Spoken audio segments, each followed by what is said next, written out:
La caméra. Il en existe une multitude de modèles, mais les deux grandes familles sont les caméras film et les caméras vidéo. Ce bref exposé va vous faire comprendre les principes de base de la caméra film. La caméra vidéo sera disséquée une autre fois.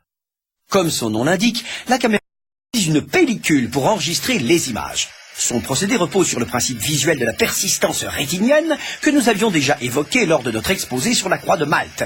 Une série d'images fixes défilant devant notre œil produit l'illusion du mouvement. Après de nombreuses années d'expérimentation, la cadence d'enregistrement standard a été fixée à 24 images par seconde, valeur qui suffit à créer l'illusion, quelle que soit la rapidité du mouvement filmé.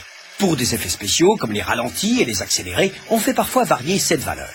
Mais approchons-nous du cœur de la bête et profitons de sa dissection pour faire un peu d'étymologie. Il s'agit d'une chambre noire dont le principe fut décrit dès Aristote et nommé en latin camera obscura, c'est-à-dire chambre obscure. Nos langues pressées n'en ont retenu que le premier mot, caméra. Voici son dispositif simplifié pour vous en faciliter la compréhension. Le film est stocké dans ce qu'on appelle un magasin qui contient deux bobines. La bobine pleine, débitrice, contient la pellicule vierge et la bobine vide, réceptrice, recueillera au fur et à mesure la pellicule exposée. Les deux bobines sont motorisées et le même moteur entraîne la pellicule grâce à un mécanisme qui permet de l'immobiliser à intervalles réguliers devant la fenêtre de prise de vue. Plusieurs systèmes existent, mais tous, comme notre célèbre croix de Malte, permettent de transformer un mouvement de rotation continue en mouvement de rotation saccadé. Vous remarquerez les deux petites boucles aménagées sur la pellicule afin d'amortir les à-coups de ce système. Diabolique. Et ce n'est pas tout. Un obturateur permet de fermer la fenêtre, notamment lorsque la pellicule se déplace. Il s'agit d'un demi-disque dont la rotation est synchronisée sur notre rythme de 24 images secondes. Accrochez-vous, nous allons faire quelques calculs.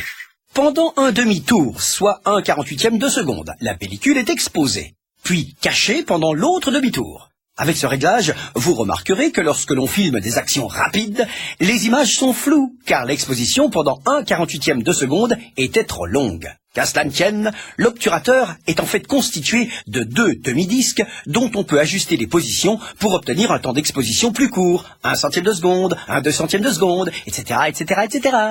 L'exposition de la pellicule étant plus courte, les images sont plus nettes. Mais attention, cette netteté n'est pas toujours souhaitable, car elle diminue la fluidité de la séquence. À vous de trouver le bon réglage. Quelques précisions maintenant sur la fenêtre d'exposition. Elle aussi est paramétrable.